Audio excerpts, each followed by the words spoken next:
This is a read aloud of Chapter 20 of Stargirl. Twice a week, the results of the state basketball tournament were posted on the plywood roadrunner in the courtyard. The surviving teams were into the sectionals now. Then would come the regionals.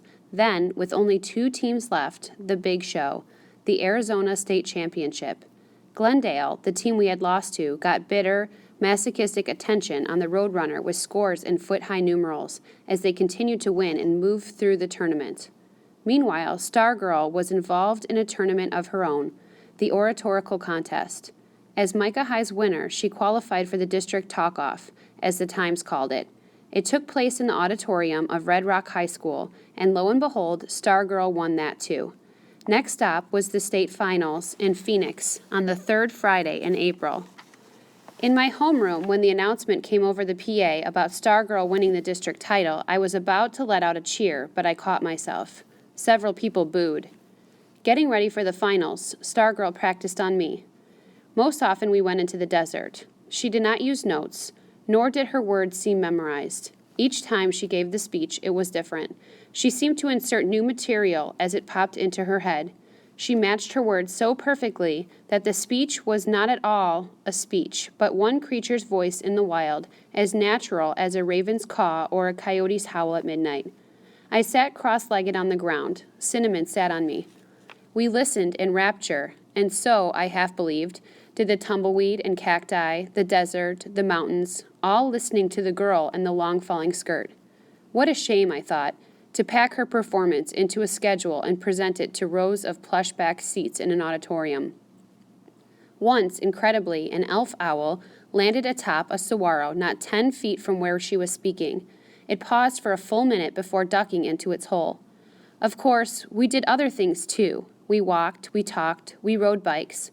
Though I had my driver's license, I bought a cheap second-hand bicycle so I could ride with her. Sometimes she led the way, sometimes I did.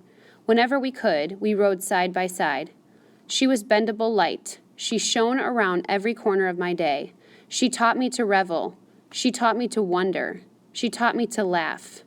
My sense of humor had always measured up to everyone else's, but timid, introverted me, I showed it sparingly. I was a smiler.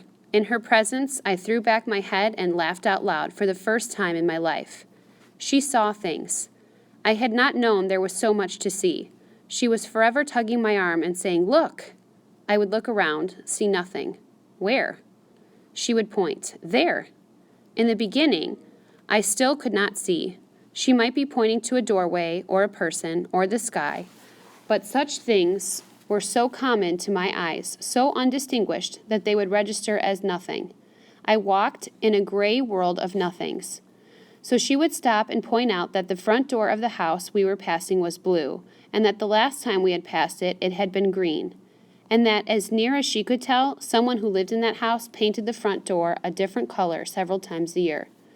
Or she would whisper to me that the old man sitting alone on the bench at the Tudor Village shopping center was holding his hearing aid in his hand, and he was smiling, and he wore a coat and tie as if he were going somewhere special, and pinned onto his lapel was a tiny American flag. Or she would kneel down and pull me down with her and show me the ants, 2 of them, lugging the lopped leg of a beetle 20 times their size across the sidewalk, as might 2 men, were they strong as ants, carry a full-grown tree from one end of town to the other. After a while, I began to see better. When she said, "Look," and I followed her pointing finger, I saw. Eventually, it became a contest. Who would see it first? When I finally did it and said, "Look," and pointed and tugged her sleeve, I was as proud as a first grader with a star on his paper. And there was more to her seeing than that. What she saw, she felt. Her eyes went straight to her heart. The old man on the bench, for example, made her cry. The lumberjack ants made her laugh. The door of many colors put her in such a snit of curiosity that I had to drag her away. She felt she could not proceed with her life until she knocked on such a door. She told me how she would run the Micah Times if she were the editor. Crime would be on page 10, ants and old men and painted doors on page 1. She made up headlines. Ants haul monster load across vast barren walk. Mystery smile, old man nods off at Tudor Village. Door begs, knock me. I told her I wanted to be a TV director. She said she wanted to be a silver lunch truck driver. Huh? I said. You know, she said. People work all morning and then it's 12 o'clock. The secretaries in the office walk out the door. The construction workers put down their hard hats and hammers and everybody's hungry. And they look up and there I am. No matter where they are, no matter where they work, I'm there.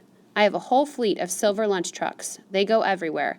Let lunch come to you. That's my slogan. Just seeing my silver lunch truck makes them happy.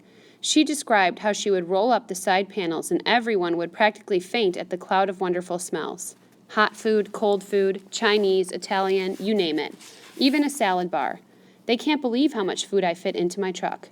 No matter where you are, out in the desert, the mountains, even down the mines, if you want my silver lunch service, I get it to you. I find a way.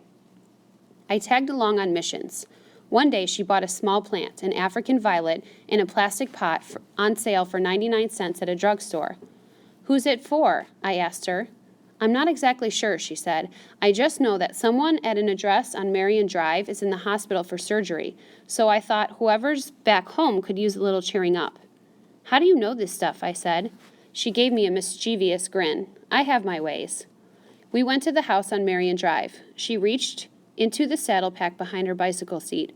She pulled out a handful of ribbons. She chose a pale violet one that matched the color of the tiny blossoms and stuffed the remaining ribbons back into the seat pack. She tied the violet ribbon around the pot.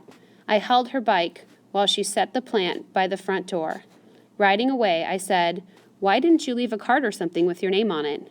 The question surprised her. Why should I? Her question surprised me. Well, I don't know. It's just the way people do things. They expect it. They get a gift. They expect to know where it came from. Is that important? Yeah, I guess. I never finished that thought. My tires shuddered as I slammed my bike to a halt. She stopped ahead of me. She backed up. She stared. Leo, what is it? I wagged my head. I grinned. I pointed to her. It was you. Me what? 2 years ago, my birthday, I found a package on my front step, a porcupine necktie. I never found out who gave it to me. She walked her bike alongside mine. She grinned. A mystery. Where did you find it? I said. I didn't. I had my mother make it. She didn't seem to want to dwell on the subject. She started pedaling and we continued on our way. Where were we? She said. Getting credit, I said. What about it? Well, it's nice to get credit. The spokes of her rear wheel spun behind the curtain of her long skirt. She looked like a photograph from 100 years ago. She turned her wide eyes on me. Is it? She said.